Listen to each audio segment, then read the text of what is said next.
চাকরিতে ফিরছেন আওয়ামী লীগ আমলে চাকরিচ্যুত ১৫০০ পুলিশ হেডকোয়ার্টার্সের পক্ষ থেকে জানানো হয়েছে, আপিল ট্রাইব্যুনালে জয়ী চাকরিচ্যুত পুলিশ সদস্যদের চাকরিতে পুনর্বহাল করা হচ্ছে। পুলিশ হেডকোয়ার্টার্সের এক সংবাদ বিজ্ঞপ্তিতে এ তথ্য জানানো হয়। এতে বলা হয়, বিগত সরকারের আমলে বিভিন্ন কারণে চাকরিচ্যুত পুলিশ সদস্যদের চাকরিতে পুনর্বহাল সংক্রান্ত ১৫২২টি আবেদন পুলিশ হেডকোয়ার্টার্সে গৃহীত হয়।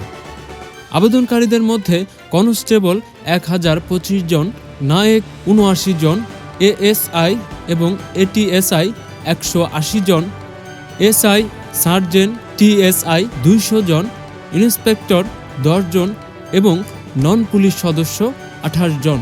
বিজ্ঞপ্তিতে বলা হয়, তাদের চাকরিতে পুনর্বহাল সংক্রান্ত আবেদনসমূহ পর্যালোচনার জন্য গত বছরের আগস্ট মাসে একজন ডিআইজির নেতৃত্বে একটি কমিটি গঠন করা হয়। কমিটি ইতোমধ্যে সুপারিশ সহ প্রতিবেদন জমা দিয়েছে। যারা আপিল ট্রাইব্যুনালে জয়ী হয়েছেন তাদেরকে চাকরিতে পুনর্বহালের জন্য পুলিশ হেডকোয়ার্টার্স হতে ব্যবস্থা গ্রহণ করা হচ্ছে। যারা বরখাস্তের আদেশের বিরুদ্ধে বিভাগীয় আপিল করেননি তাদের বিষয়ে আইনি বাধা থাকায় তাদের পুনর্বহালের বিষয়টি বিবেচনা করা যায়নি।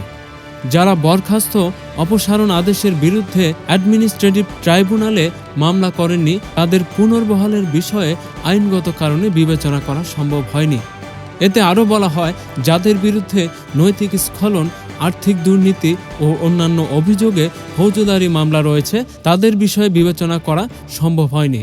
চাকরিচ্যুত পুলিশ সদস্যদেরকে শৃঙ্খলা পরিস্থিতি আচরণ না করার জন্য পুনরায় অনুরোধ জানিয়েছে পুলিশ হেডকোয়ার্টার্স।